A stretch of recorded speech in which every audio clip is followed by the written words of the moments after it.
Mhm.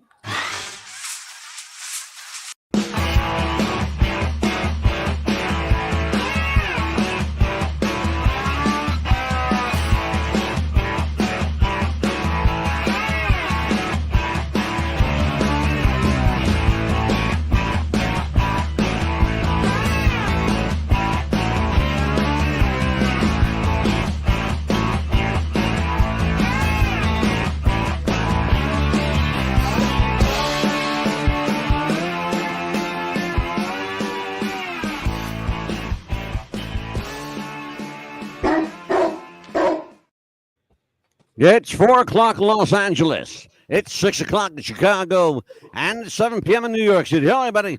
I'm Mad Dog the Scipio, joined as I am, God help me, by Amelia the Pitbull Chapman. How are you, Amelia? Doing good. How are you? I'm wonderful tonight. We got Ryan Hanratty. We got Randy Dominguez looking for Mike Greenblatt. He was here, but he took a powder. We'll get him back. How's everybody doing tonight?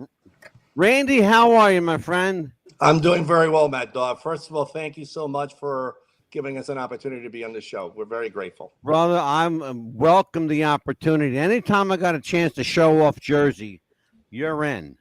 Thank you. Absolutely. Let's get right into this. This film, the Jersey Sound. I want to bring this up for everybody. This is a Jersey Sound website. Everybody within the sound of my voice, all 17.6 million of you who subscribe, take a look at this, thejerseysound.com. And it's an amazing film that highlights my home state, the Garden State. I love, George Carlin once said, it's a great state, the Garden State. Yes, if you're growing smokestacks. But, you know, but Carlin was a Jersey guy, too, anyway. But I want to go back to the genesis of this project, Randy, and you're the guy, I guess, to do this. How and when was life given to the Jersey Sound as a project? So I have to go back about 4 years, would have been late. First of all, hey, Connor, glad you're able. Hey, Connor. Hey, how's it going? Hello. Hey, how you doing, Connor? Salute, brother. Shendan. So about all those things. Actually, a little more than 4. This would have been somewhere around the latter part of 2019. I met the creator, who then became the director, Fulvio Cesare, of course, at a cigar bar, sharing cigars and drinks. And over time, going into 2020, I've got to know him a bit better, understood the concept that he was trying to create, which was a documentary series on the music and musicians of New Jersey. It intrigued me, and as he started to do some filming and was able to get some interviews, I started to realize the breadth and scope of this project. There are, and we identify this in the movie, there are more musicians per capita in New Jersey than any other state. That's true. The other things that's really interesting is that, and I pointed this out before, that in other interviews, that New Jersey is unique as a state, known for its music and musicians, versus, you know, the big other places, Chicago, New York, Philadelphia, New Orleans, Detroit. You know, they all have their sort of unique identity as such, but New Jersey really transcends all of that. Over time, it has really been involved in all genres. It has a unique musical history. I mean, I'll give you an example that we talk about in the movie. 74 to 82, I think. I don't remember the exact date, is when New Jersey lowered the drinking age. Yes. So the movie explains why that happened. But the interesting thing is it created this phenomenon where a lot of small clubs to bigger clubs started to realize that there was a lot of money to be made by bringing in some, you know, acts, White Tiger. I mean, I can go on and on, all the groups. You know about Bruce Springsteen, you know about Bon Jovi, but Southside Johnny, all of these individuals, I worked with all of them. all of them, and all the clubs. You know, the movie talks about all the clubs that were present, but they weren't just in Asbury Park. They were in Hoboken. They were in upstate New Jersey. They literally were all over. And it's this phenomenon, I call it, where the club started to realize the importance.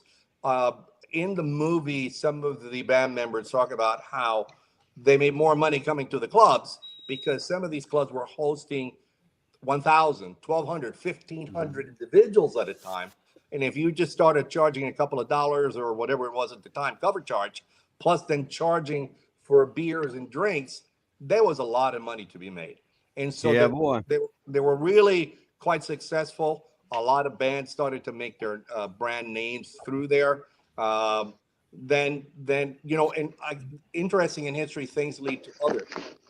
Because of the unfortunate after effects of drinking excessively, the death toll of young adults being in car accidents increased. And so Mothers Against Drug Driving as an organization began to build momentum. Over time, eventually they won the legislative battles they were fighting.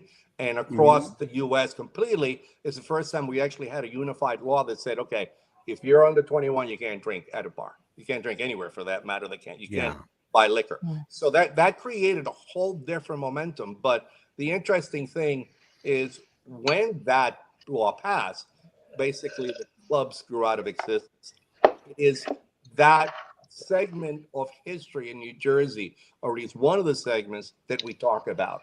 It's something that I don't think a lot of people are fully aware of, to the extent of how popular these clubs were. You hear them in movies, and sometimes if they're talking about South Jersey and some of the, certainly Asbury Park, but some of the other clubs are really just almost as interesting as those. And it was really that motivation that prompted me to get more engaged and then look to finance the project, because I felt there are so many aspects to the history of music in New Jersey that I felt was important to me. And that's really sort of how it started. But it's been a long journey, and I do want to point out two quick things. I don't think this would have been possible without my team. Ryan Henready had a Herculean effort, mountain actually, to climb to put all of this editing, or rather I should say all these interviews, to edit it to come up with the final product. Fulvio interviewed 296, a little more than 296 individuals, not just musicians, but photographers and club owners and so on.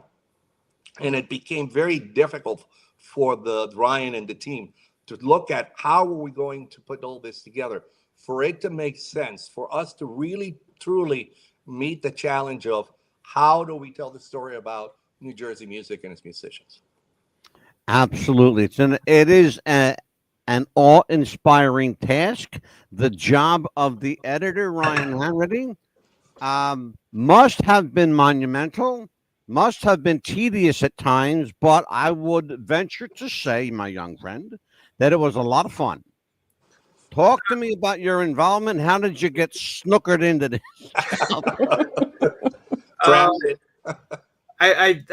I'm pretty sure I got a phone call from a number that I didn't know in Canada, but it was during COVID, so I was just like, all right, whatever happens, happens. But so it turned out to be Fulvio, and a few mutual friends actually recommended me to him, and that's kind of how I got involved. And then I met Randy, and it worked out that some of the people that I had known from the music scene, because I'm a musician as well, happened to be in the film, so that kind of just made it an easy decision to say yes. I have worked with a number of the people in the film. In full disclosure, I began my career as a radio DJ back in the 1970s. I'm a few years older than a couple of you. Probably older than Randy, too. Oh, you would be surprised if I told you how old I am. I hear you, brother. I'm 75. Well, you got 10 years on me. Well, 9 years. You got 9 years on me. Wow. But you still look good for your age. I mean, I'll let you in the club. It's Well, okay. I tell the true story is the reason that I happen to not look as old as I think I should be looking is because during the 70s, all the drugs and drinking that I did emulsified my body. So Absolutely, baby. not that I suggest this for anybody to do that. Yeah, I don't recommend it as a preservative, but I do recommend it if you're going to have some fun, because it was a lot of fun back in the day. But we'll never get the 70s back, thank God. So you got yourself involved in this project, and were you in full disclosure, were you a film editor? Was that your profession? I had been editing for a news company since 2019 at the time, and I went to school for film and TV stuff, and then so it was kind of like this. It was the second film I got to edit, and then I've always kind of wanted to drift into film, but when you need money, you just take, especially in media, you just take the job that come at you. Yeah, brother, that's an old story in our business. You take the work. Yeah. In the interest of full disclosure, Fulvio, who did this picture, also did another film that friends of mine are in called 350 Days, a film about professional wrestling. So I know his work. I met the guy once. I can't say I know him because I don't. But in full disclosure, he certainly knows how to put a documentary together for sure, for shoot, like we say in wrestling. I want to bring Connor into this conversation because he's just sitting back having a couple drinks, feeling good. Yeah, man. So Connor, you guys do more talking. I'm enjoying myself. There you go, bro. Hey, look. I have to disguise this as coffee, but it's really like 7 and 7. Oh hell yeah, dude! We're not telling nobody though. That's our little secret.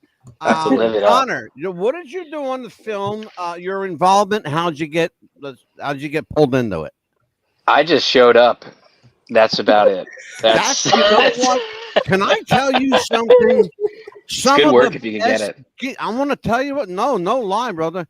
Some of the best gigs are just being at the right place at the right time. Yeah. Sometimes if you showed up, hey, we need a body. You're it. Come on in. That's pretty much what I do most of the time. I just stand there, not even working, just in general. In most things in my life, I just kind of stand in a corner. No, I got I forget who it was, but it was like around town. All the musicians were getting interviewed. And I remember someone, I forget who it was, just asking, "When's your interview?" And I was like, I don't know. I'm not getting interviewed. I didn't get asked to get interviewed. And like, he was like, "Oh, well, you should get interviewed." I forget who it was, but then it's because it was so long ago. And then I just remembered it worked out perfectly that the camera was set up for JT Bowen was there. Sure. And they were like, "Well, he's got a thing to do, so he's going to be quick. Can you be there? And you could also be in the film at the Transparent Gallery in Asbury." And I was like, sure. I lived around the corner at the time, so I just came by. And that was, I think, the last time I ever played acoustically. Like, ever. Yeah, ever since then, it's just been with the band. So there you go. That's an exclusive. And I'm never going to go back because it's a lot easier when there's other people playing behind you. Wow, beautiful. I love stories like I've mastered the art of messing up the song and letting the band hide my mistake. Well, I gotta get this lovely young lady in here because she's been sitting there looking pretty but not saying much. Amelia, I've been listening. You're up the bat, kid. Questions for Randy or Connor or Ryan. Whoever wants to answer the question. Pick a guy and talk. What the Jersey? I guess all the bands from Jersey. I mean, what is it that all the talents come from? Is it in the water, or that all these great talents come from, or is it just something that upstate? You know, it's funny you should say that because one of the interviewees actually, when asked the question, actually says, "Well, I could be in the water."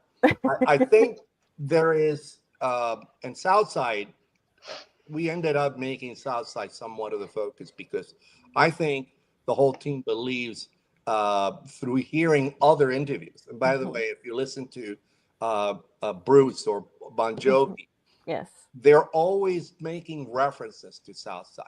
He was somewhat of a foundation, as well as, like, for instance, Frank Sinatra. Frank Sinatra is from another era, but Frank represented really just created a whole genre unto himself.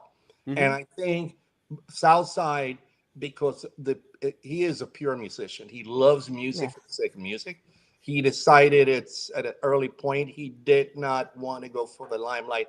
He played for the sake of music and his bands. He has transitioned over time, and I'll let Mike address this a little bit better, in the number of different individuals that he's mentored in his career through his band, who then later went on to create their own groups and become famous on their own right.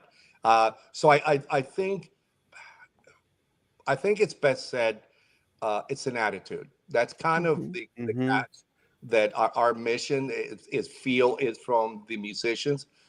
I don't know why, if it's in the water. It's I think, and I'll put it. Steve Brown in one of the interviews that he did went out to California. His manager sent him out there to do cut a record. And when he came back, he said, one of the things that I realized being out in California is that the individuals that he met out there, musicians, professionals in the music industry, were what can you do for me? Whereas in New Jersey, the example he gave, you could be at a club, right, playing your gig, and then you find out this other band, maybe White Tiger, maybe wherever it is at another club. As soon as they finish their gig, they run over to support the other band. And I think that even now exists today. In fact, I'm going to ask Ryan and Connor to address that, because we interviewed a couple of young men who are musicians. They also deal other things.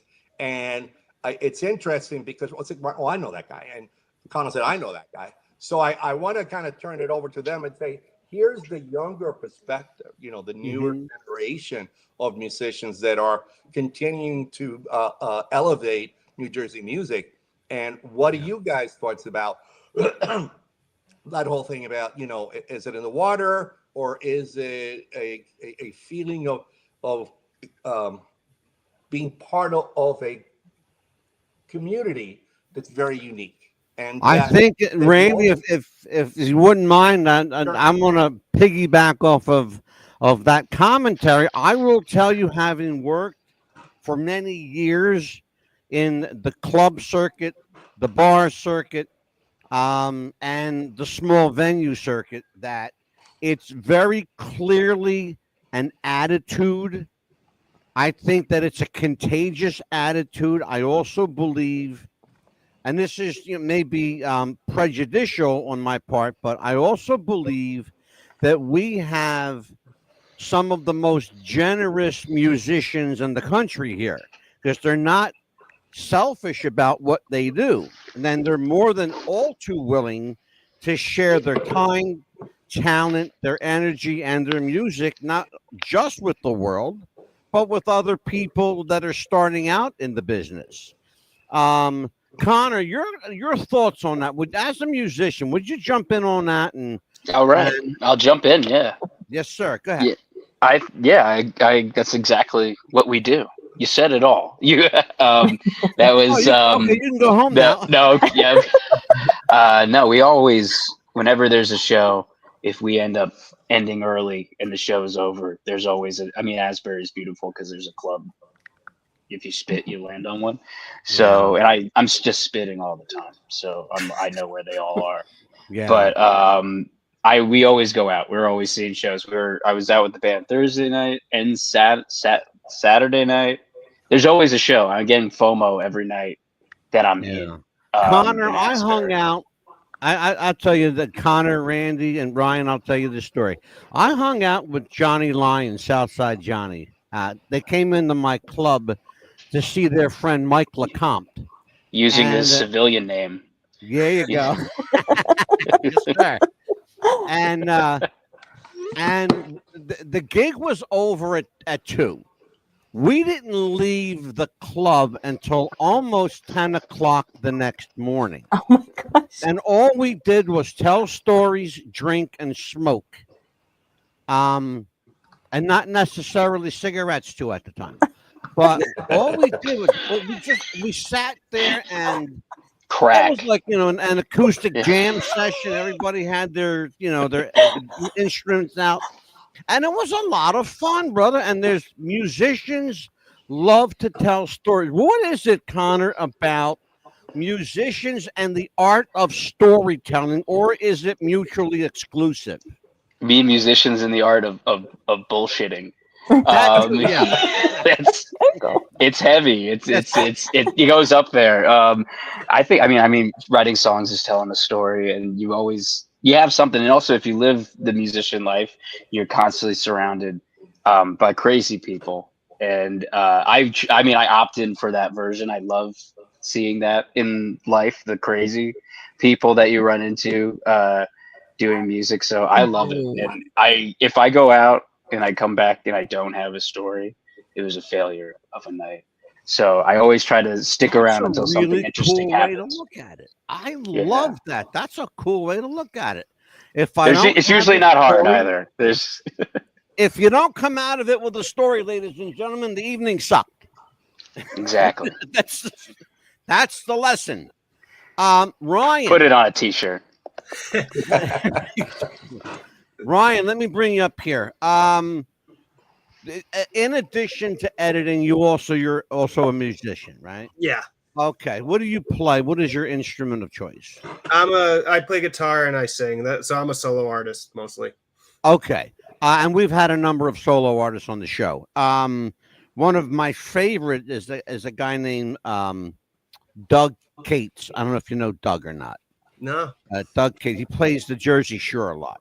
Cool. What is it about? And I want to ask you specifically about the Jersey Shore, music at the shore. What is it about music at the Jersey Shore that just sounds better than everywhere else? So I have a little bit of a unique perspective because I'm a New Yorker. I was born in New York. I've lived in New York my whole life, and I kind of fell into it because I went to college in New Jersey, and I just started making friends that were musicians in college, and then I picked it up, and then I ended up playing a lot of shows in New Brunswick, and basically after I graduated college, I was going back and forth in New Brunswick all the time, and I was skipping over New York City for shows. Like I was just going straight to like the Court Tavern, and like the basement scene over there. Oh, and then everybody around like 2015 or 16, the whole scene moved to Asbury, and I'm like, could you stop going so far away? Like, yeah, exactly, right. Expensive, guys. But, it's a unique place, though. Asbury Park is a unique place. It's like the epicenter. It really is like the epicenter of the Jersey Sound. Mm-hmm. And I think like once I started going down there more for shows, I kind of really saw it because like it was better than New Brunswick in a way. Not that the New Brunswick scene is amazing, but like once I saw like what was happening in Asbury, it really is like a community that everyone kind of like they all can work with each other and learn from each other, and you don't have that in many other places.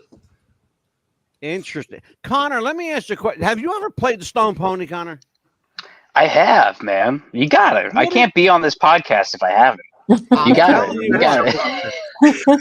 I will tell everyone, if you've not been to the legendary Stone Pony in Asbury Park, there is, and I don't mean to get like emotional about it, but there is this reverent kind of energy in that building. You can walk through the door, you can smell the beer, you can smell the atmosphere, but you can feel the presence. That might be a broken pipe. Yeah, that might be. Exactly. You can feel the energy of John Bon Jovi and Bruce and Johnny and Tommy James and people like that. I mean, just Tommy James, man. Tommy you James, know, dude. who was a hell of Coolest. a guy. I actually worked with Tommy. He's a great guy.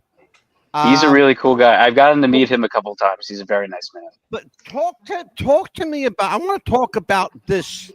You know, the chapel called, this chapel of music called the Stone Pony. Anything you want to say about it, just go for it. It's fucking awesome. I mean, it's cool. It's it's the whole town is cool, man. I mean, there's nothing much else to say other than if you go and check it out. I mean, I remember I played there. That was the first place I played in Asbury.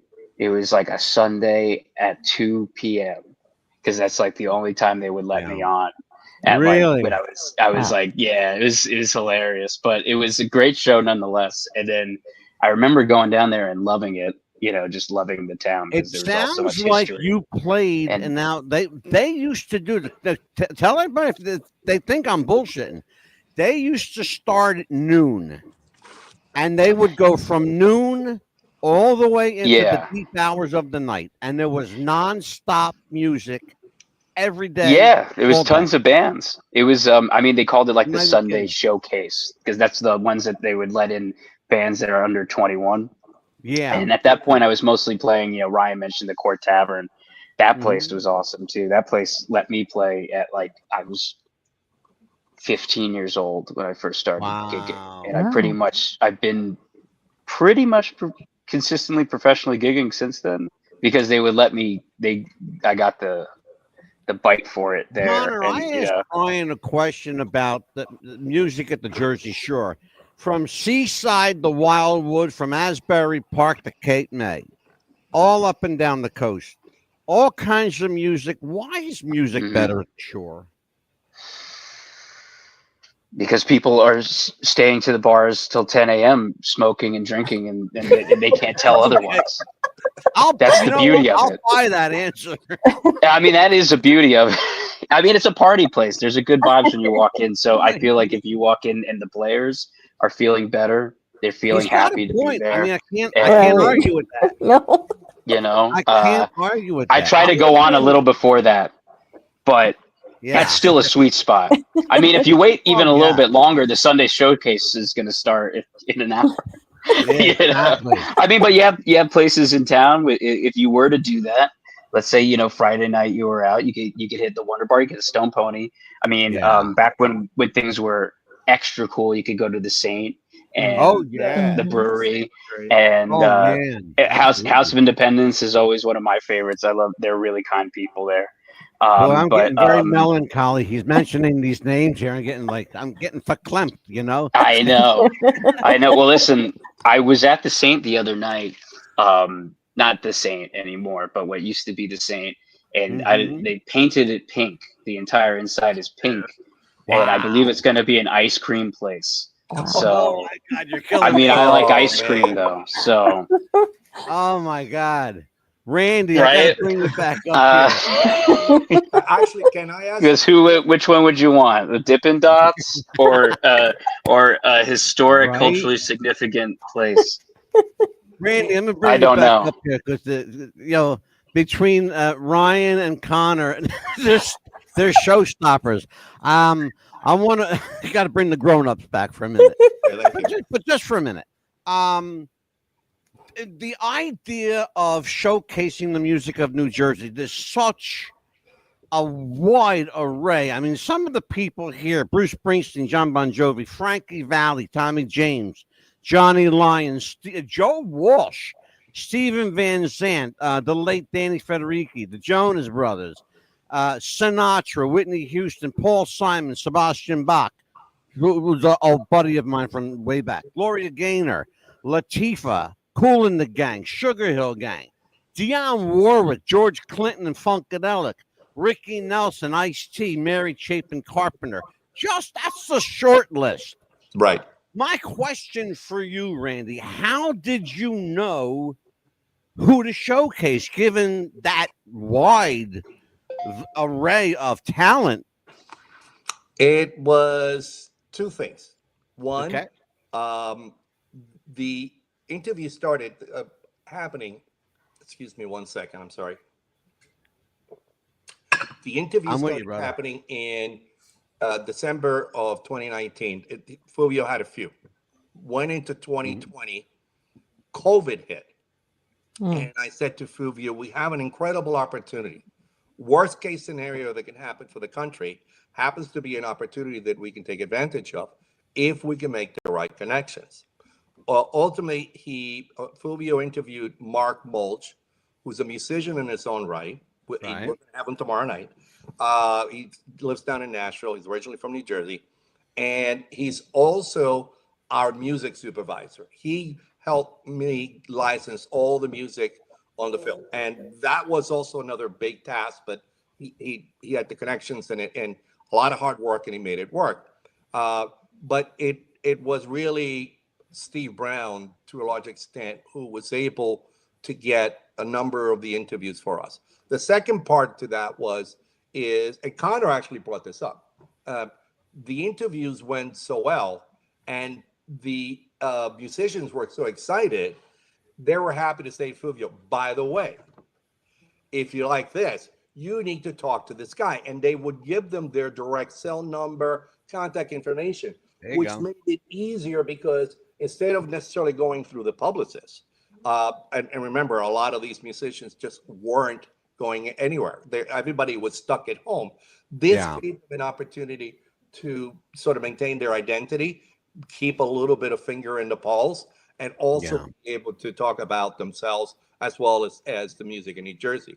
The third unintended consequences because of COVID, because we said, we're going to meet you anywhere. Don't worry. Whether it's the Stone Pony, your house, somebody else's house, the House of Independence in Asbury Park, wherever it is, we'll meet you. We'll create a 6-8 foot separation, whatever you need, mask, the whole kit and caboodle, make sure we have hand sanitizer. The whole works we did. And so it made the musicians more comfortable in doing so. But the unintended consequences of that is during the film, we don't have filming at a studio. What we have filming is with a backdrop of a lot of different of the locations that we talk about in the movie. So the viewers, what I said to Fulvio is, we're not creating this movie for New Jersey. We're creating this movie for the world. And someone out in California or Colorado or New Mexico or Florida, they're not going to necessarily know some of the cities that we mentioned during the film. Yeah. And by the way, on a side note, we just licensed the film to YouTube Russia. It's currently being dubbed in Russia. I'm glad you mentioned that, Randy, because I have a question in that regard. I saw the film for the first time on Tubi TV. How difficult was it for you to find a distributor for the film? Not very, very difficult, quite honestly. I'm working with Mark Brewer from BRI, is my sales agent. He's made the connections. He in fact just came back from I think it was 2 weeks ago down in Miami, NAPSI, the big festival where you get all the buyers and sellers coming in. He said, "Stay tuned. We've got some news, good news coming." So I'm looking forward to seeing how some of those things are developing. We have other projects that people are interested in. It's just that development and working through all this just takes a little bit of time. In fact, there's even a company that we're talking to about creating CDs. And my interest in that is there's really a large number of schools who offer music programs. They have a curriculum, whether it's high school or universities. And a number of people have said, my God, this can be considered a historical piece. It would be great to introduce a musical segment of the history of music that would be specifically about New Jersey, that would educate these people. In fact, during during the filming, not the filming, during the showing on June 25th at the House of Independence, I was sitting next to a young man. His name is his stage name is Unicorn 151. He's a hip hop artist who's starting to gain some traction. He's actually a lot of fun. It's he started to create his own little sort of segment of this, but it's a lot more about dancing, interactive. It's not Mm-hmm. just him there rapping. It really gets the whole crowd involved. And he said, to I'd me, love to have him on the show. Bring him on. okay, I'll talk to him about that. Absolutely. Yeah, I think Absolutely. he Love would to have enjoy him that. here. And he said to me, I asked him at the end, so what did you think? He turned around and he said, I learned more about New Jersey music sitting here for the last hour and a half about things that I never knew. And Exactly. so it was engaging. It was a very, really good feeling on my part that, by the way, not me, it's my team who was able to create this piece of entertainment. Because Yeah. really, at the end, that's what it is. But It also, really is a very entertaining and informative and enlightening, Mhm. but it's a great, and you used the perfect word. It's a piece of history. It's a great history piece. Actually, It should be curriculum. It really should be Mhm. curriculum. well, thank you. I appreciate that. I've heard that from a number of people. If Mike Greenblatt just texted me, he's on, I believe. But he unfortunately can't seem to communicate. If you guys can connect with him, because I would love for him to tell the part of the story that Mhm. to me it ended up being something a lot of people commented, and that's the Yeah. narration of the movie. He's the creator and the narrator of the movie. He's originally from New Jersey. Yeah, he was the editor at the Aquarium. I think the other magazine was Goldfine. He's Mhm. been around for a few years, to say the Yeah. least. And he's also got a great history. If we could bring him on, I think it'd be great to give the audience a kind of different perspective on another aspect of putting this film together. Well, Randy, if you decide to do part 2 of the Jersey Sound, I know a guy that's got a great set of pipes that can narrate that picture for you. Yeah. All right, that sounds. I'll tell you what, that sounds like a plan. I'm volunteering. I'll do it for free. Okay, I I'll have. do it for free, brother. We're actually in the Love to. process of looking at what to do for a second segment. And there are some thoughts and stuff that we have in mind. We still do have a lot of footage, but we want to incorporate possibly some additional things Mhm. to keep it entertaining. But that Absolutely. it's still sort of in the works. Amelia, questions? Yeah, sure. For Questions Ryan, for Randy, for any of the boys? yeah, for Ryan or Connor, whoever wants to answer first. Who was your inspiration to get into gigging and to get into the music business, or who was your favorite singer? Say, I want to do this. Good question. Connor, you want to go first? If I could decide one, I don't. That's what I was doing. That's what I was like. I don't really remember. I mean, at the time, I loved music so much. Like I went to like my first couple concerts, and then I bought a guitar to join a band. I didn't know how to play the guitar, but I bought the guitar, and I learned. And then I couldn't find any band, so I put together a band. So I think it was really actually might have been like AC/DC actually, or something like that. Probably them. Because I wanted to be in a band and not sing. Mhm. I hate that I have to sing. I just wanted to be the guy on the side making crazy faces and riffing. And your hair just going like Yeah, I put the was hair in that front of my guy. face. No one knows who I am. That's the coolest bit to do. Turns out all these singers are a bunch of deadbeats. So I had to, Yep. so I had to, do it too. It's pretty lame. Maybe I'll find one of these days, but we'll figure that out. But Jersey itself always was a massive inspiration, Yeah. and wanting to play these places, and the Court Tavern being my first place to play. I had heroes playing there, and when I started playing, it was when they were playing there. Mhm. Gaslight Anthem was still doing gigs right at the end of when I was entering the Right. scene, and they were even playing. Right. Doing gigs there.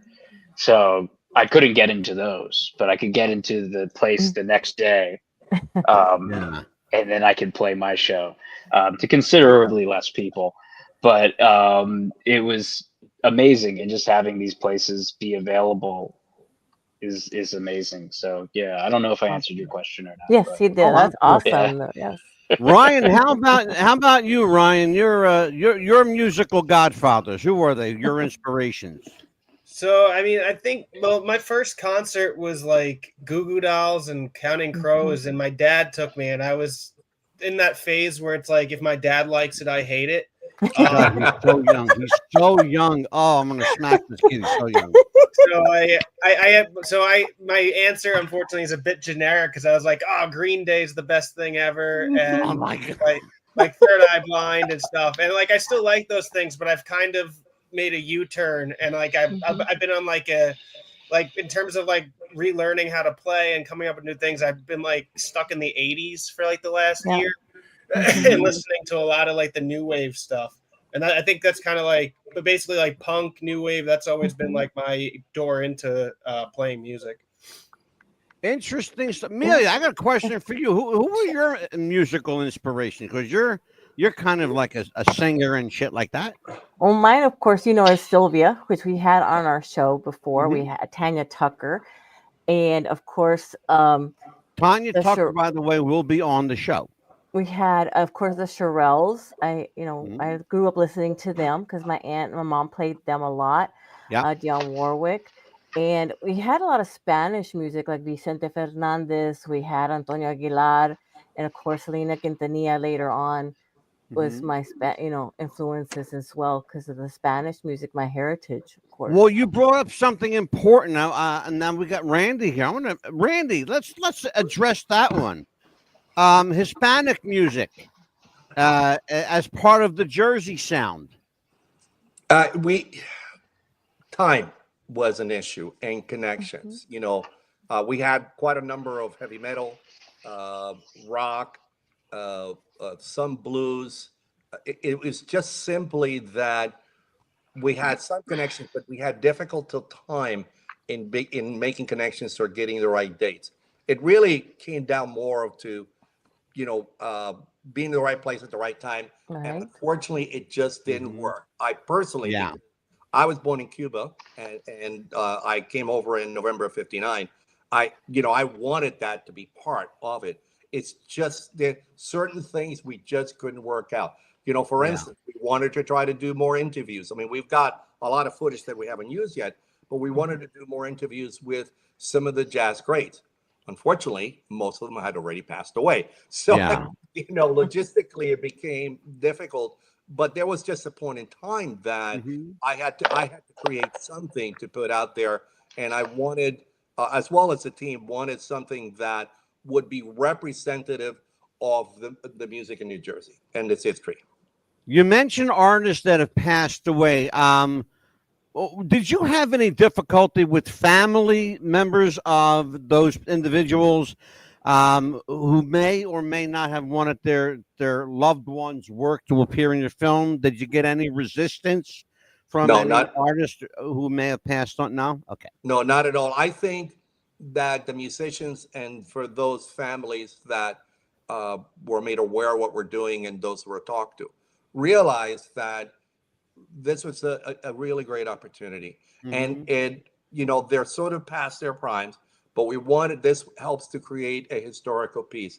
I have to remember the name of the individual that Fulvio interviewed, which ended up being his last interview. He was a jazz musician. Ryan, I don't know if you remember which one it was. I'm trying to remember. If we could get, if it's possible to get Mike Greenblatt, he's been trying to get in, but for some reason he's not even in the studio here. I'm not. Okay, I've asked him to log out and to log back in. So if you can, because he can address this better. But the point is, we didn't have any real issues with anyone. We had one musician who had demands, and we said, well, all the musicians are giving of their time to us. We can't meet your demand. You create an issue for me that I now have to meet everybody else at that standard. And the standard is they're giving us their free time. I can't pay someone else for that, and I refuse to do so because that good for you. Yeah, yes, that would, and if one person is not in it, listen, we had enough other great interviews that we could track from. I'll be honest with you, Amelia and I have that issue on a daily basis here. We have a number of people. Every time we call them, or because she's my producer, she gives someone a call. They want to be paid or they want to be compensated. Well, then they're not coming on this show. Yep. You're here freely of your own free will to give your time and your stories, and because that's basically what we do. We collect stories here, and we showcase people we think are worthy of it, and that's why you guys are here tonight. I think you're worth it. To kind of Thank you. piggyback off of that really quick, I think Sure, absolutely. I think the one person who I think we may have got the second or the last interview of was Johnny Z, who did Megaforce Records.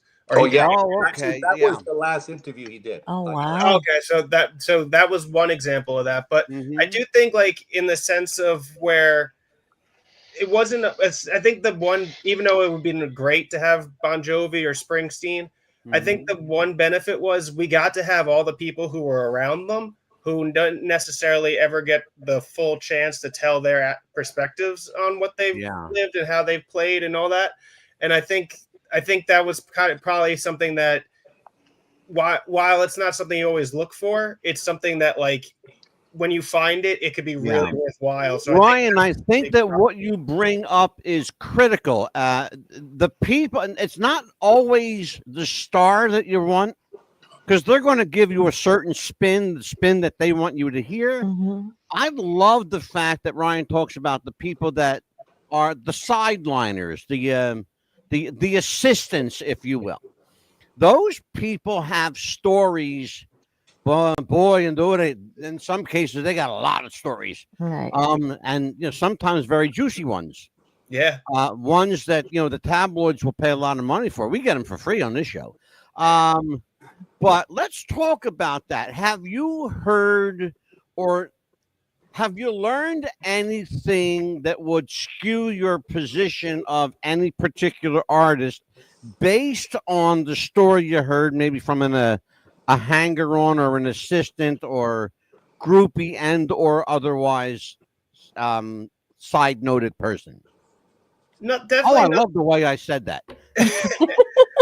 Definitely nothing in like almost like oh wow, I wish I didn't find that out. But mostly in an aspect, like, especially with Southside, who I was aware of just because of, like, living close to New Jersey or growing up close to New Jersey. Like, I heard of him, but, like, it was cool. Like, besides once, because we didn't get his interview to kind of near the end of production, so we had so many people talking about working with him. So it was like an interesting to kind of hear his story inside out. Like, I got to hear all, like, about what it was like when he first played at the Capitol Theater in Passaic. And then what was cool was when we finally got him, and I started editing his interview, it was actually almost easier because I knew exactly where to put parts of his story, because I had all the background already. So there was a lot of examples of that. It really is remarkable. One of the first things I said to Randy when I spoke to him the first time, what are the chances of getting Southside Johnny Lyon on his show? He said, slim and none. Johnny doesn't do a lot of interviews, and he's one of those guys. Everybody knows him. He's a friendly guy. He'll talk to anybody, but he's just one of those guys. And Randy, I think you're going to verify this. He's one of those guys that just he's not comfortable sitting down talking about himself. He'd rather sit down and talk about other people. You hit the nail on the head. He's very reserved. He is a quiet guy, which is ironic when you see his personality on stage is really opposed to what you see in a real person. But he just, I don't know if you're aware, he's recently retired. Yes, sir. Going to do shows. And my team has been in touch with his team. They were incredibly helpful. And Ryan can attest to this. Incredibly helpful in helping us both license the music that we were looking for. In fact, they even offered in a couple of additional songs that I think we ended up using one. That is part of what I feel is who he is. He's a giver. He is someone who's just been helpful to the groups. Calaveri from the Young Rascals worked for him, and he helped the group from there. God, my brain is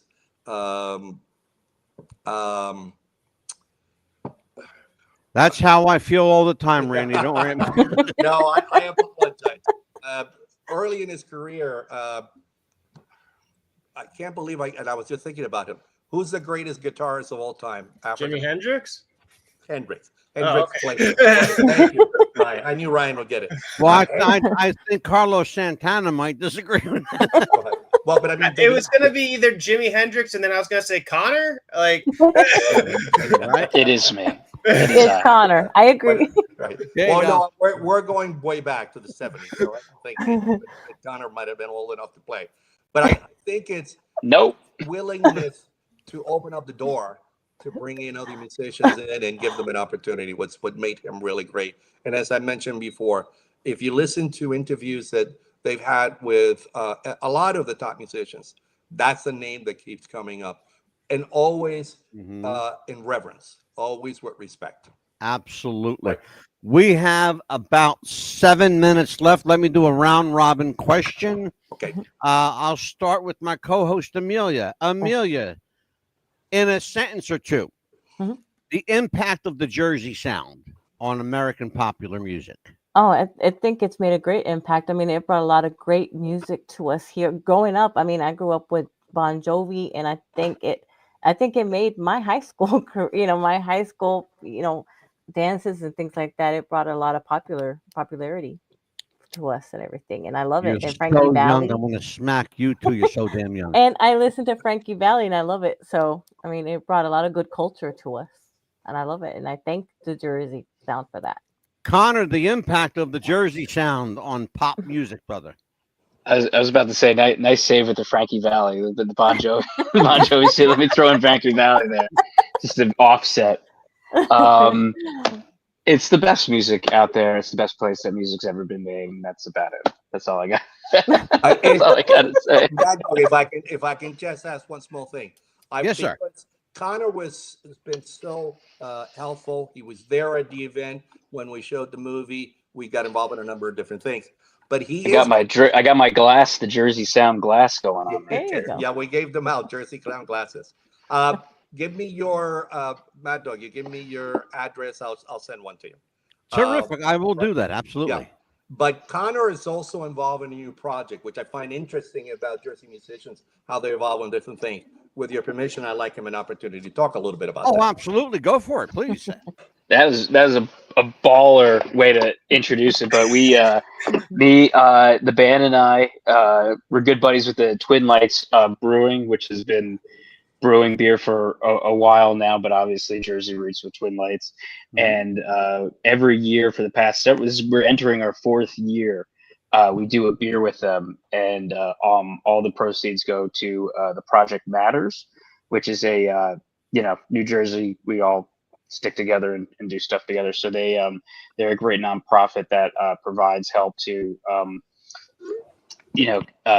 schools and kids that need help that are also pursuing music. So we make this beer every year, and this is last year's can. But we do it every year, and there's I'll tell you what. us on the side there. Why don't we do this, Connor and Randy, if you'll indulge me for a moment? What I would like to do is to invite you on the show. I'd like to invite you on the show. We'll have a separate show for you. Talk about your endeavor, and Amelia and I will make a charitable contribution to your effort. Oh, that'd be wonderful. Thank you so much. That's so nice. The Project Matter, they do great things with this. We with the money that goes into it goes and gets instruments for kids we're going to bring you on here. It was very hard for me to get my my first guitar, and I'm not in the situation that a lot of these kids are in. Well, I got two of them sitting over here if you need them. Yeah, just throw them around, dude. They get, send those around. Send those to Neptune High School. Just thank you so much. We'd love to come on. That's wonderful. I would love to have you here. Absolutely, Amelia. Yes. Well, make sure we set that up. Absolutely. So we got 2 minutes left. Amelia, why don't you tell everybody what's coming up tomorrow night on the show? Oh, we're gonna have the Jersey Sound Part 2. Part 2. Yes. We almost had Part 3 this week. In full disclosure, let me tell you what's going on. we were going to have Johnny Patillo, who was a guest, that's been here, one of the original Danny and the Juniors. Johnny's a friend of mine. We were going to have him on Wednesday night with Tony Orlando. Wow. Unfortunately, they forgot to look at their schedule and they booked themselves to perform They booked Wednesday night. themselves. So we got finagled out of Yeah, appearance. I had a crush on him since I was a little girl. So Tony Orlando, you're gonna have to I come know. back. We'll have Tony back. So let me go. Ryan, let me bring you up here. Ryan, what do you got coming up? Social media, anything that you want to talk about? Tell people where they can get a hold of you. Well, I'm on. My music is "Catch Me If You Can" is my project. I really leaned into the last name thing, but I'm playing in Long Island at the end of March, and then I'll be in Atlantic City in April, and that's probably. And then Well, I'll tell you what. For you and for Connor, I got a hookup in Wildwood and Cape May, New Jersey. A great hookup. cool. Let me know if you're interested in working the Jersey Shore. Sure. I got you covered. Cool. That's all I work. That's all. He That's all we do, man. That's Good stuff. Randy, I will see you tomorrow night on part I'll look 2. forward to it. And we're going to have some big news. I gave part of it away. Tanya Tucker will be here with our friend, the queen of outlaw country, Lacey J. Dalton, my buddy. Wow, I fell in love nice. with this woman the moment she called me a lunatic on the She air. did twice. For Amelia, the Pitbull Chapman, I am the Mad Dog. Take care, folks. Till we meet again. God bless you. We'll see you tomorrow night. Lord willing, All and right. the creek don't Take rise. care, all. I appreciate Good night, it. folks. Thank you.